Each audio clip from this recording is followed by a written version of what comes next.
Welcome back to From Zero to Revenue with your host, Chris Yap. Welcome back. You are listening to the podcast show From Zero to Revenue, the show that features the journey of successful entrepreneurs and professionals from around the world. I'm your host, Chris Yap. Today, we are here to discuss how a perfect example of this pandemic has prompted businesses to be creative and attack the problem head on. I'd like to thank our sponsor, GapTech Global, your outsourcing company for LinkedIn marketing and various back office services. You can learn more about their services at gaptechglobal.com. I'm excited to have our guest here today, Chief Revenue Officer of ServRx, Mr. Breck Rice. Welcome to the show. Well, thank you, Chris. What a pleasure. Absolutely, I'm really excited for this event or this specific episode. But first of all, this is another kind of excellent testimony of how powerful LinkedIn is. I reached out to you via LinkedIn, and here we are today in the show. So I'm just amazed by how powerful LinkedIn really is. Yeah, we have gotten a lot of traction on LinkedIn. We do spend a lot of time there and have a digital marketing manager that creates great content for us, and that gets us a lot of views, and we are able to meet awesome people like you. Thanks so much, Breck. So I've seen your innovation firsthand. I actually had the privilege to see your demo. But please tell us a little bit about ServRx and what are you guys up to? Yeah, so ServRx is a revenue cycle management company, so we're a third-party payer for community pharmacies. So for almost 2 decades now, I've been helping community pharmacies and specifically workers' compensation patients. So workers' compensation is a pretty unique program that isn't predetermined. And so once somebody gets hurt on the job, they don't have an automatic enrollment card that they can go take to a pharmacy to get the prescriptions they need. So we fill that gap. We help those patients get their medication same day without any hassle, without any delays. If they had to wait until it all became on file and the carriers like Liberty Mutual or Hartford or whoever were notified that they now have somebody with an injury, it could be 3 or 4 days. So if somebody's in pain or if they need antibiotics, they can't wait for 4 days to get those medications. So we step in as a third-party payer, allow the pharmacy to go ahead and dispense the medication. We pay the pharmacy up front. So we take the risk so they don't have to, so they can move on to taking care of the next patient. So we want to get those patients well and back to work as soon as possible. Awesome. And I know, Breck, ServRx has a new program as well, kind of, addressing the concerns of the pandemic. We will touch on that in a little bit.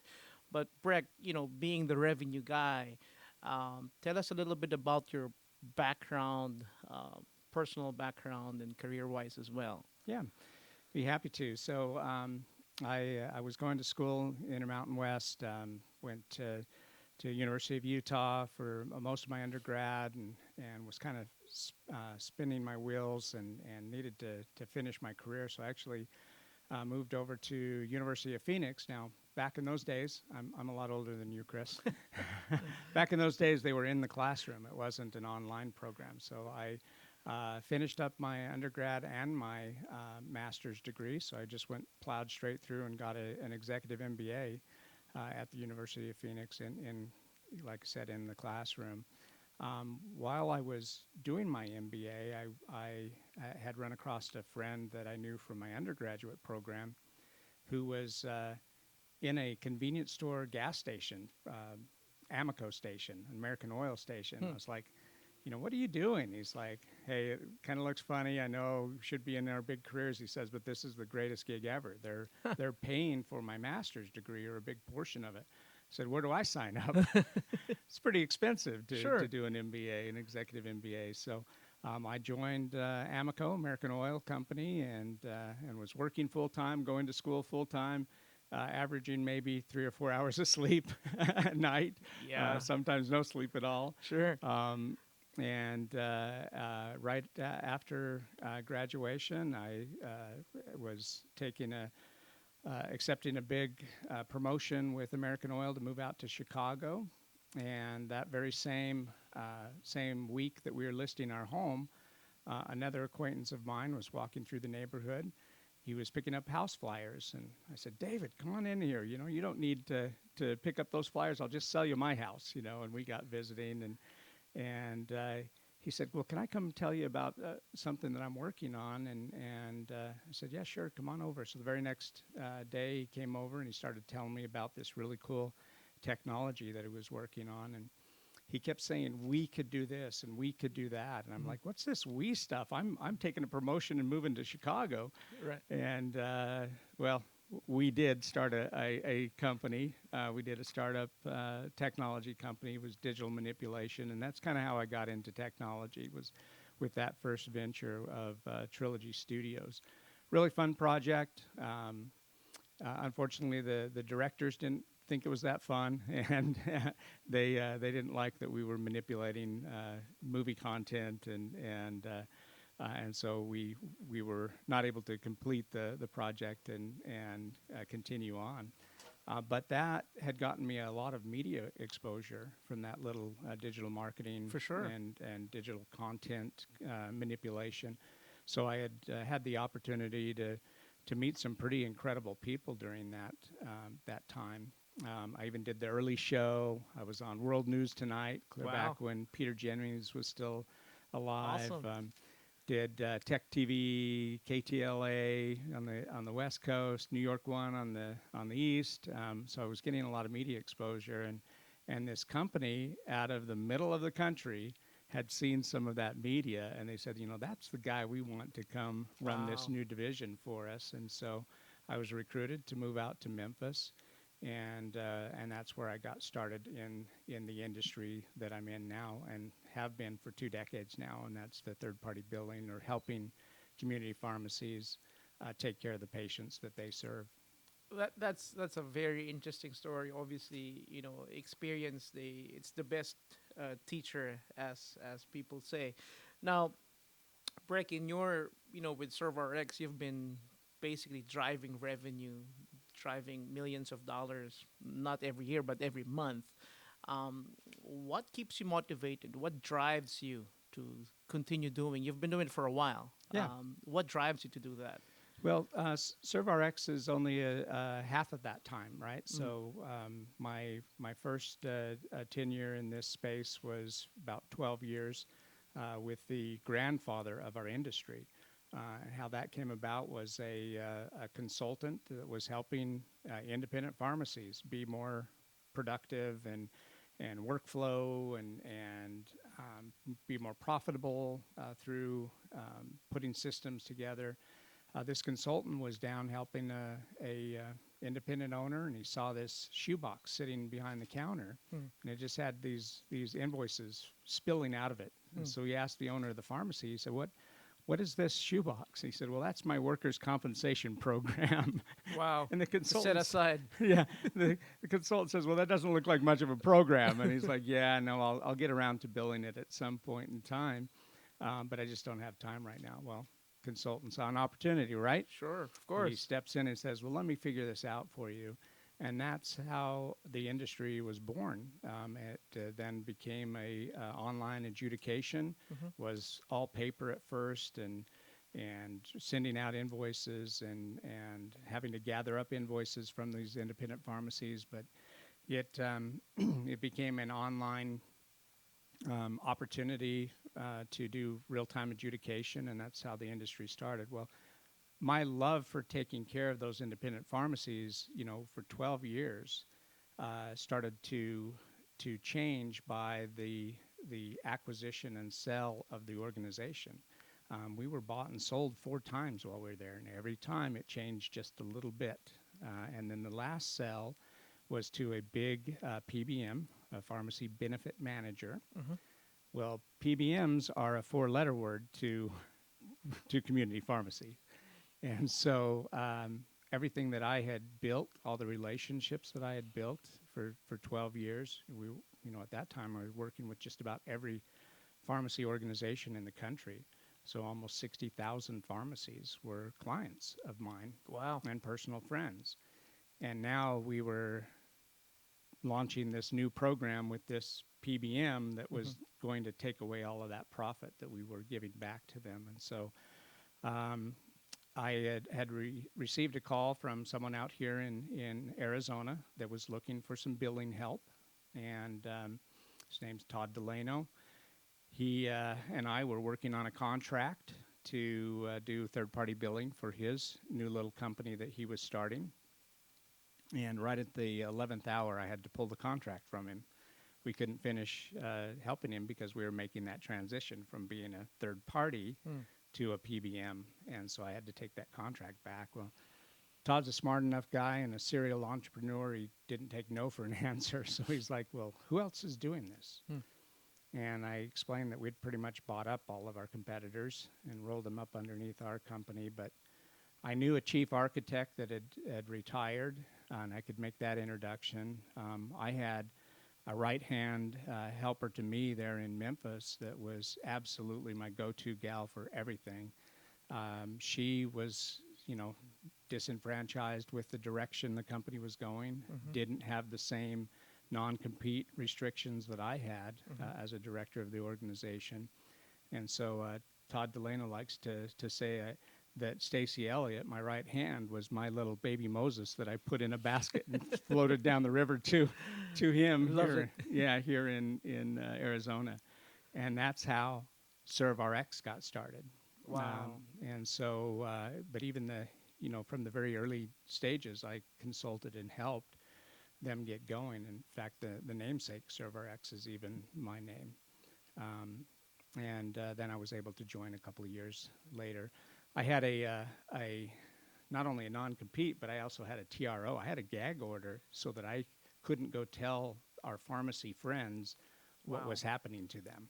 Wow. And so I had to lay low for a couple of years until that ran its course before I could join full time and then go tell the story. And that's one of the reasons why our growth has been so tremendous is that pharmacies wanted that service that was being provided by my former company, but it had gone away since they became a big, pharmacy benefit management group. So the sales process was pretty easy to just go recontact all of my friends and say, you need to do this, it's going to be better for you. So we experienced tremendous growth. We are probably working with maybe 1 out of every 8 pharmacies now nationwide that use our services. And the independents really love the program because they're watching every penny. And then the chains take a little longer to move. They're very big ships, and they have a lot of contracting. And in some cases, they even own their own PBM. So is it a conflict of interest for them to move to someone like us where we're kind of anti-PBM in the sake of taking care of our pharmacies and their patients? Because, again, talk about that patient having to wait around for 3 or 4 days to get their medication. Well, that's the alternative if they are underneath one of those pharmacy benefit managers. Sure, and I'm sure you and my wife would have a lot to talk about. I think I mentioned to you my wife's a pharmacist. She used to work for a large pharmacy chain. She still works for a large pharmacy company now, but so that's interesting. So she may work for the pharmacy company that bought out my old company. Maybe, probably. I think we might have had that conversation. I think we did. Interesting. So it's interesting. Obviously we've talked about the history of ServRx, but it's interesting how you've kind of detailed your relationship with ServRx, and the more I'm excited to kind of talk about this kind of next segment of this discussion is. So ServRx now has the Serve RTW, or the Serve Return to Work program. I'm really excited for you to tell us a little bit more about that and expound on that. Please tell us what this Serve RTW program is about. Yeah, well, Chris, thanks for bringing that up, because that is the exciting thing that we're wanting to talk about right now. And how it came about was really through this whole pivoting during COVID, right? Right. So we work with workers' compensation patients, and people have to be at work to be doing their job to have the pulls and the strains and the sprains that happen when you're working. And when COVID hit, fewer of those people were at work, and so claims started to drop. They started to decrease, and it depends on what report you're reading. It could be 20 million people out of jobs that made it so there were fewer people in the workforce. So we saw this decline, and at the same time, we're also sitting in on our industry industry calls with the National Community Pharmacists Association and National Chain Drugstore Association, and we're hearing about this pandemic, and we're hearing attorneys talk about, okay, we're essential businesses, we got to get ready, we got to, we're staying open, we're going to help patients, we're going to help our communities any way that we can. But now some of the questions of, well, what's our liability? Exactly. Now we're going to be open, we're going to be exposing our own employees to potentially be infected by this coronavirus. What's our liability? Or what if one brings the virus into work, and now all my staff has it, now they're all out sick, or worse? How do I run my business? So there were a lot of questions around this, and we had been working with getting injured workers back to work in a timely manner already. Mm-hmm. We kind of had this sequencing process that we were, platform that we were using to kind of track and monitor the success. We thought, well, what if we tweak that a little bit and make it applicable to all employees, not just injured ones? Right. How could we make this be a COVID compliant health screening process to mitigate some of that risk, also to catch infection or sick people early on, so that we're not having them come in and infect the rest of the organization. And so that's how we came up with this concept of ServRTW, or return to work. So it's an end-to-end solution. A lot of people have what they believe is a COVID compliant solution in place, but they may have one or two of the pieces, and it may not be a full end-to-end solution. What I mean by that is we're a healthcare technology company, right? So Sure. we have to be HIPAA compliant, Mm-hmm. making sure that patient information is protected, all the PHI or patient health information. And as a HIPAA compliant organization, we every day see people that have a, I'm doing air quotes for you, have a COVID compliant program. They're taking somebody's temperature with a forehead scanner. That is not HIPAA compliant, nor is it social distancing, right? That's correct. Well, it's very interesting you mentioned that. So I went to your office here in Phoenix, and I tried opening the door. It wouldn't open. And then I actually had to have my face scanned by this machine. It checked my temperature, and it has to turn green for me to go in. And it had to make sure that I had my mask on. I just find that technology amazing, how it really worked. I mean, really, the door didn't open. Just, Yep. Because I didn't have my mask on.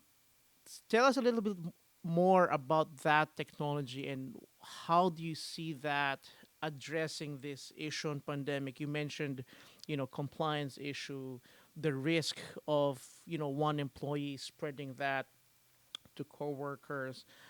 How does this technology kind of mitigate that risk, and, just the significance of this technology? Yeah. So first it starts with the survey. Mm-hmm. So all employees receive a daily reminder via email or text message, or both. Okay. I turn it on for both for our employees, so they get an email and text message that reminds them to do their health survey. They just click on the link, fill out the survey, very similar to the survey that I filled out to come in here to speak Sure. with you today. Right. That has immediate responses, though, based on the questions. So they're automated. If somebody does have a symptom and they mark that they have that symptom, they get a notification immediately that says, stay at home. Mm-hmm. And it may give them some other directions. Here's some other helpful hints about tracking and monitoring your own symptoms. Here's resources for you to look to see if it truly is a COVID symptom. And their supervisor immediately gets a notification that says you have somebody that potentially has been exposed or may have a symptom of the coronavirus. If they have enough symptoms, it may say you need to immediately go be tested for the coronavirus, and here's a list of the approved testing sites, which, by the way, a lot of our community pharmacy partners are now testing sites too, so that's a really good match as well. So that's where it starts, is with the daily survey, and you set that up as an administrator for each department so that the finance department doesn't have to get the sales department's notifications, and the operations people don't care about finance and what have you. They just are taking care of their own teams and following up with their own teams. You can use that for just employees that are actually coming back into the office or into the workplace, or you can toggle the switch so that it just goes to all employees. I like to know even my home-based employees that are still working from home. I like to check on them as well, so I give them the survey also. But as an administrator, you could only have it turn on the survey just for those who will actually be physically coming in. So, Breck, what kind of businesses or what industries do you think would benefit the most with this program? Well, I think it's anyone that has an employee. Okay.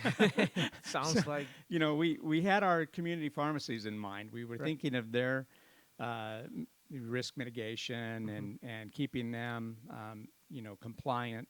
But simply, if you have an employee that needs to be in a place of work, they should be doing some kind of monitoring. If not us, someone. There's a lot of solutions out there.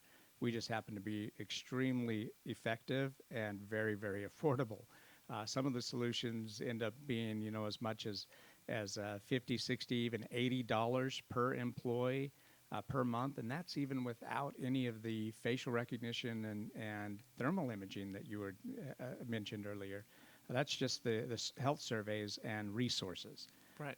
So, if you are a large employer like Walmart, who has 2 million domestic employees, that's $164 million in coverage for your employees.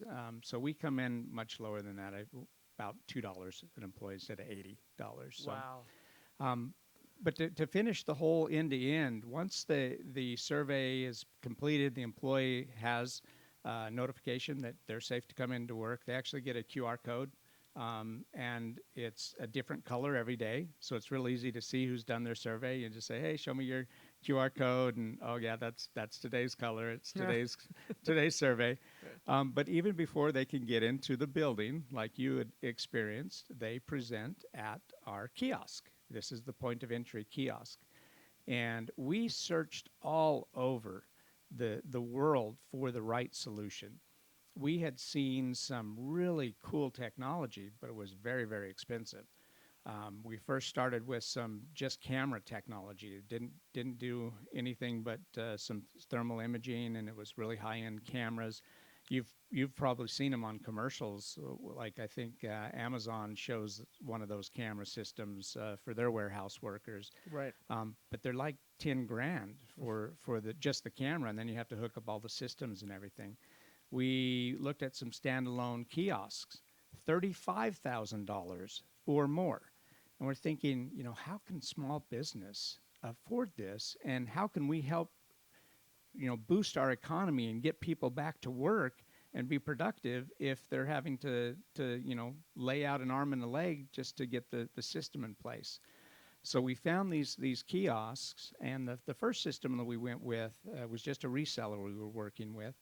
They didn't know very much about the technology. It's Android-based operating systems that you can do some integration, but we were trying to get it connected to our card access for door entry, and we could never get the right answers for them. And so I went back out to the market looking again and looked and looked and searched, and I finally found this company that does kiosks for a living. So Right. they set up kiosks for trade shows, and they set up kiosks like when you go into a big business office and you want to know what suite your attorney is in. You have that touchscreen board that tells you, okay, they're on the 10th floor in suite 1001 or whatever, you know.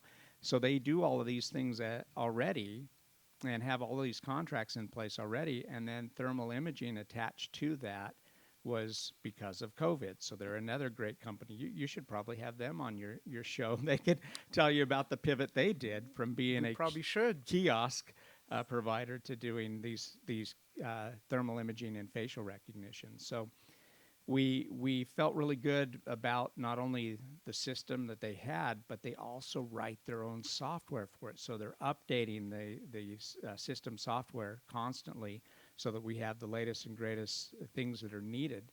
And they have contracts with really large organizations that require that they go through extra steps and procedures to make sure that the hardware is free of any spyware or anything that shouldn't be there. So a lot of the components come out of China. Right. There's a lot of weird things that can come out of China. We did have a long discussion about that. Yep.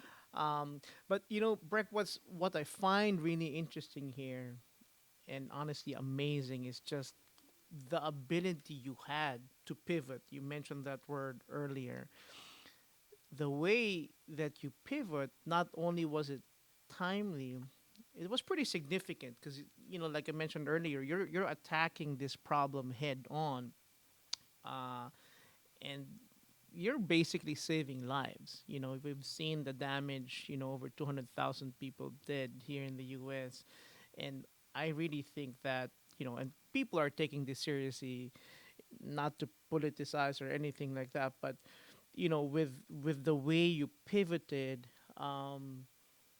what was that aha moment that kind of made you pivot? I mean, ServRx is doing pretty well. I know you mentioned there was a decline in revenue, but what was that thought that made you realize, you know, we got to make this adjustment, we got to pivot this way, and this is the right way to work towards too?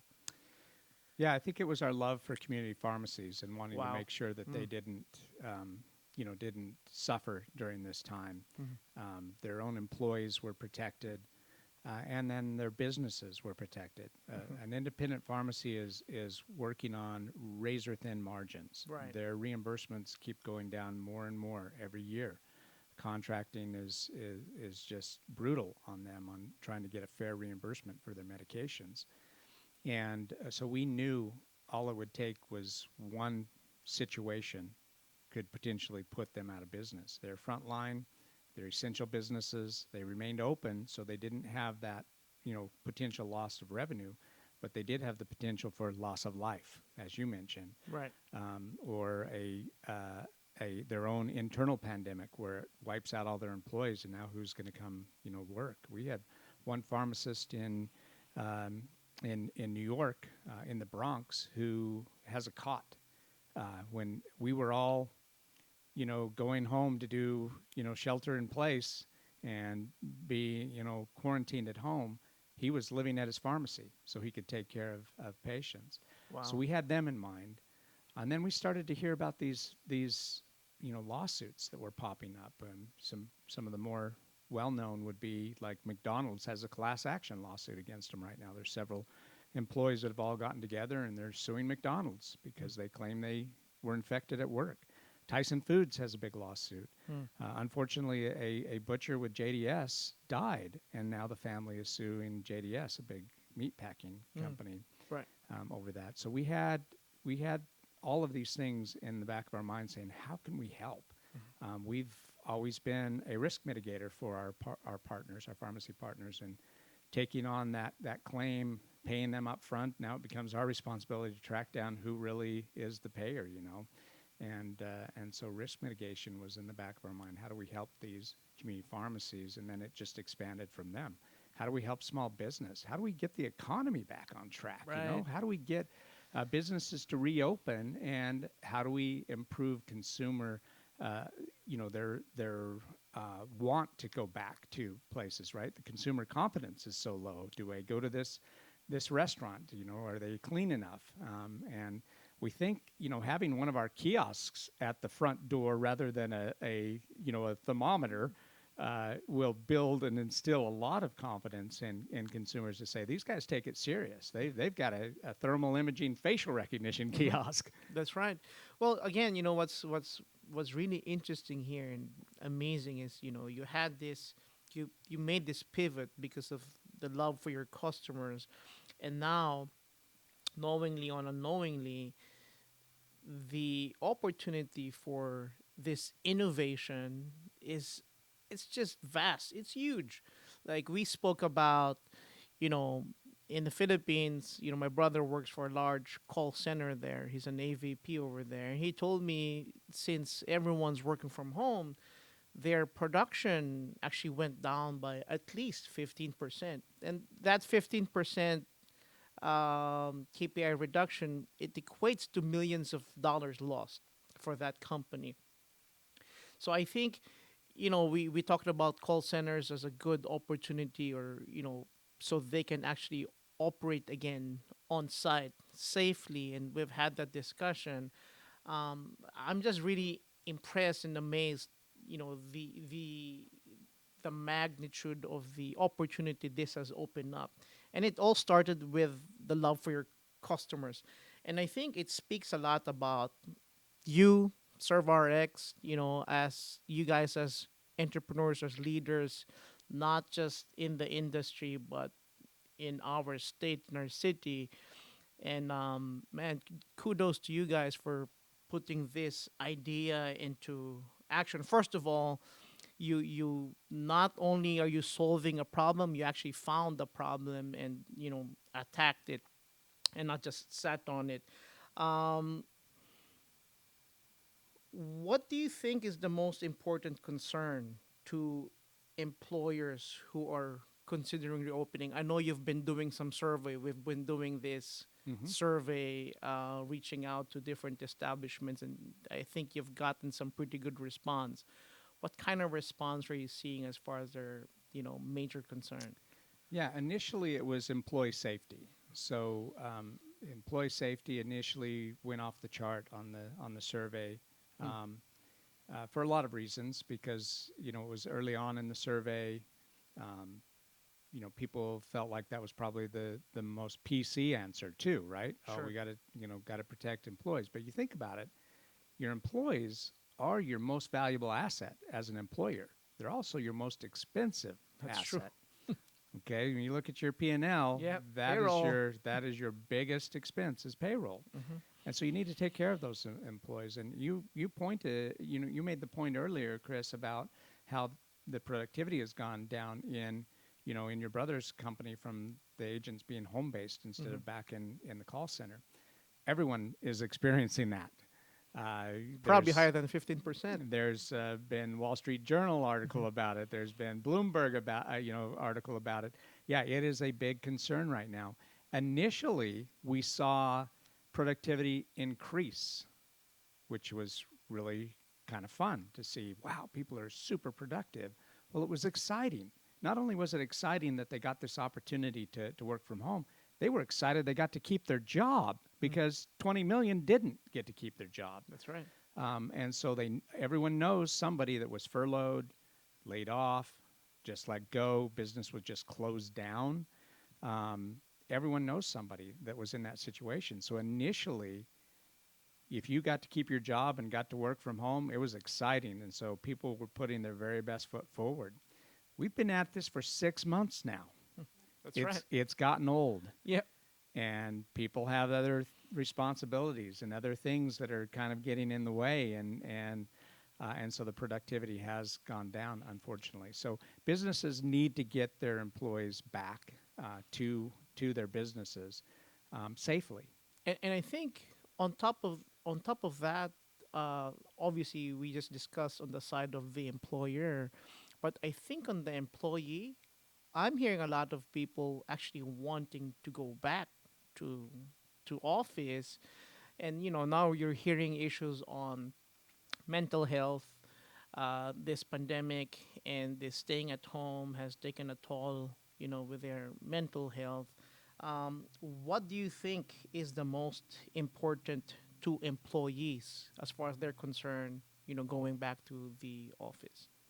Yeah, I know that for our own employees, we have a flex schedule so that those that do feel comfortable to come back can come back. Those that are still having to deal with not having daycare or childcare for their families, they it's hard for them to come back. But the number one thing that people want to know is that we do care about their safety. And where's the hand sanitizer? Where's the Clorox wipes to wipe down things and make sure that people are appropriately social distancing and wearing their mask in public areas.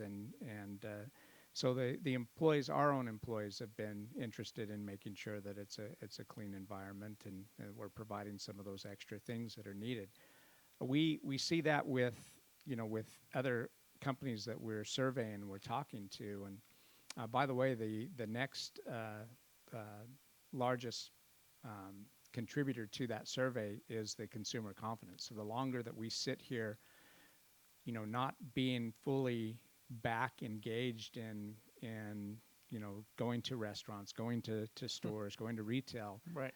that's starting to really wear us down, and as a country and as an economy.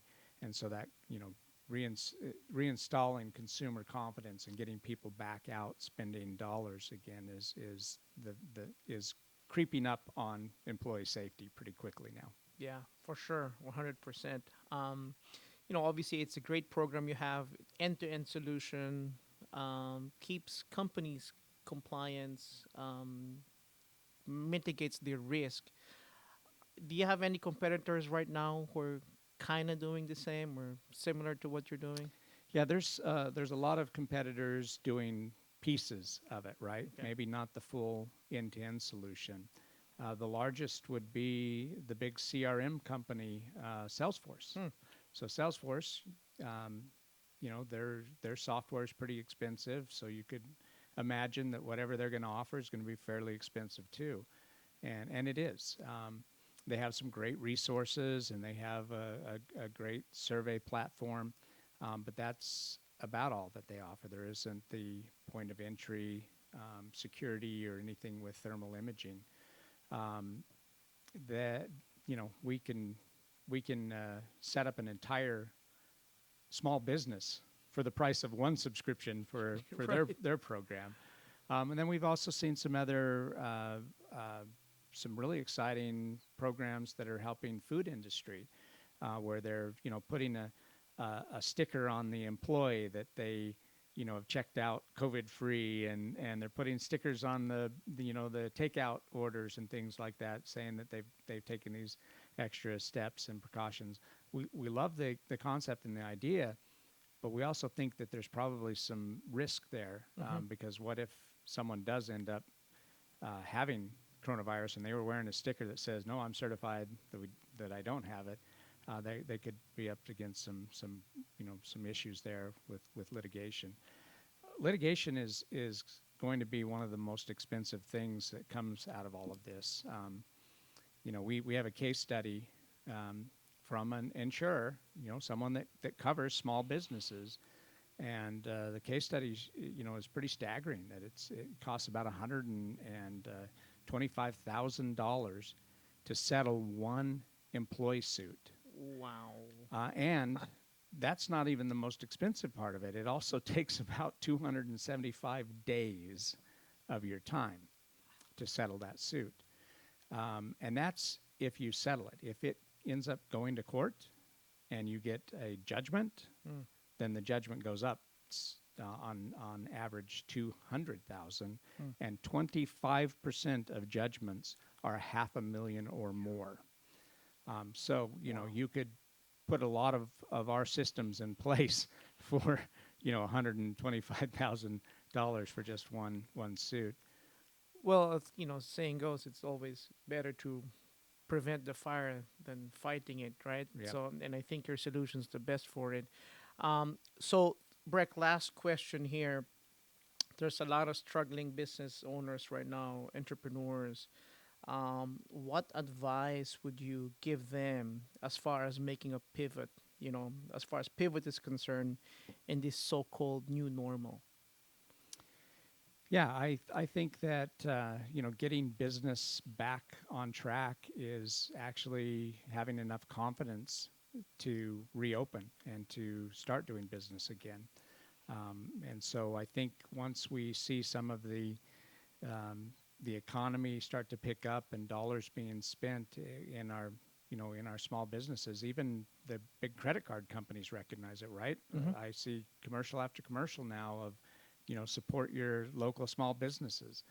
And so once we do start to all come back together and start supporting each other, you'll see some of those dollars free up and start to be spent around our community. We specifically started right here in our own community. We network with groups that are local right here in Arizona, and we offer a free trial to get people up and running again. Just so that we can get their doors back open and get businesses back to business safely. Well, Breck, it's really been a pleasure having you in the show today. And I think just to cap it off, for those business owners who's making a pivot, I think it's a great advice to really focus on your clients, just like what you guys did, what ServRx did, and identifying the challenges, the problem you looked into, again, went back to your love for your clients and look at this opportunity you've got into right now. It's pretty significant. So we are at the end of today's episode. Breck, what's the best way to contact you? What's the best way to learn more about ServRx and actually get in touch with you? Well, you found me on LinkedIn, so Yes, sir. so you always find me there. I'm the only Breck Rice that I know, but yeah, so it's pretty easy to find me there. But RTW for Return to Work, so rtw.serv, ServRx.com is our landing page. You can drop me a note there as well. But yeah, we're here to help. We do love our customers, Chris. So we're just launching a campaign to all of our national community pharmacies that we work with to help them out and make sure that they're secured. The other, preventative expense that employers need to worry about is if they have their own little epidemic within their own organization. If one person comes in and they transmit to 10 employees, now you have 10 Right. employees out for possibly a month. Wow. If the average employee was making about $50K salary, that's what, a $41,000 plus to you as an organization. Mhm. That's not even including the productivity or loss of productivity, right? Right. So it becomes a very expensive thing if someone doesn't protect their business to make sure that their employees are COVID free and the work environment is COVID free. Well, Breck, again, it's been a pleasure having you in the show today. Thank you so much for spending time with us. That concludes our show. This show was brought to you by GapTech Global, your outsourcing company for LinkedIn marketing and various back office services. You can learn more about their services at www.gaptechglobal.com. This has been your host, Chris Yap, of the podcast show From Zero to Revenue. As Stephen Covey said, all things are created twice, first in the mind, then in reality. Thank you so much for listening to this episode of From Zero to Revenue with your host, Chris Yap. If you've enjoyed the show, please feel free to rate, subscribe, and review on your preferred podcast listening platform. We really appreciate that effort. Until next time.